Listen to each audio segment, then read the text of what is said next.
Let me also bring in retired U.S. Army National Guard Major General John F. King, as well as former U.S. Air Force Assistant Vice Chief of Staff and now retired Lieutenant General Richard Newton.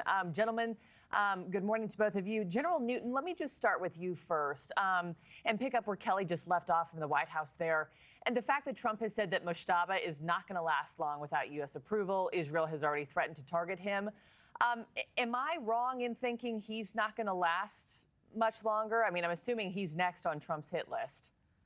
Absolutely, Markie, and good morning. I believe that certainly U.S. Central Command is still focused on, as well as the Israeli, their aspect of the campaign is still looking to go hard after the Iranian regime infrastructure and certainly Iran's ability to project power with their ballistic missiles and drones. However, this underscores the campaign plan still to go after leadership, to go after command and control, to go after things that sustain the regime itself. And number one on that list would be leadership. In this case, the new supreme leader, as we're seeing here, the son of Khamenei and so forth. And so I would expect him to be target number one, and we anticipate that in the ensuing days, if not weeks.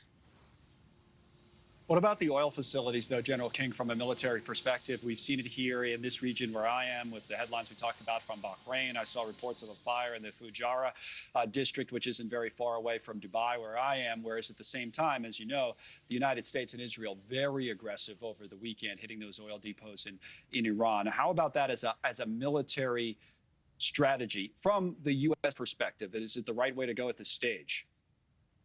Absolutely. This is an opportunity to squeeze the capabilities of the Iranian government to be able to sustain itself. And so it's very clear it's going to be a target. This is why we went after their Navy, to be able to make sure that they could not influence operations in the Strait of Hormuz. But specifically, the capability of the Iranian government to be able to sustain themselves economically, is the key target is going to be the oil fields. General Newton, you know, this war, as we were talking about earlier, reportedly costing about $1 billion a day. Trump from the White House last week said, you know, the United States essentially has unlimited munitions. We can't actually have unlimited resources. What are our capabilities for how long we can sustain this pace?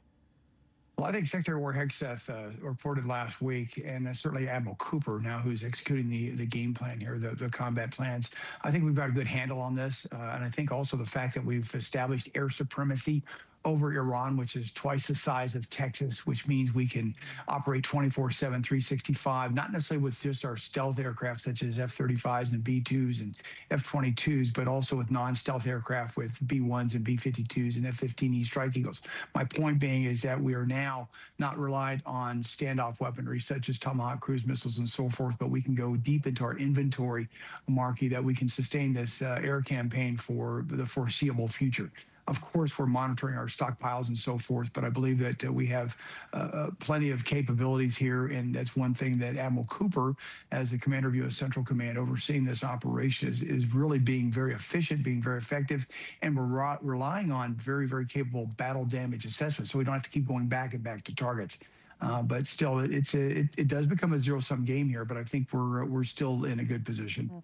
Kellie, Connell, if I could just ask Kellie one follow-up question real quick. Kellie, is the White House sharing anything about how this war is being paid for? They have not, Markie, not just yet. It's a good question. It's something that we've been digging into over the past week. As you mentioned, we were talking about this, just how much those Tomahawks cost or the F-15s. Plenty of taxpayer dollars there, and especially as this continues, as this war drags on, that could be something that is brought up and is a question for the president, especially this week, how much it's costing taxpayers. Markie. Thank you for watching. Subscribe below and download our NewsNation app right now on your phone, and you will get fact-based, unbiased news for all Americans.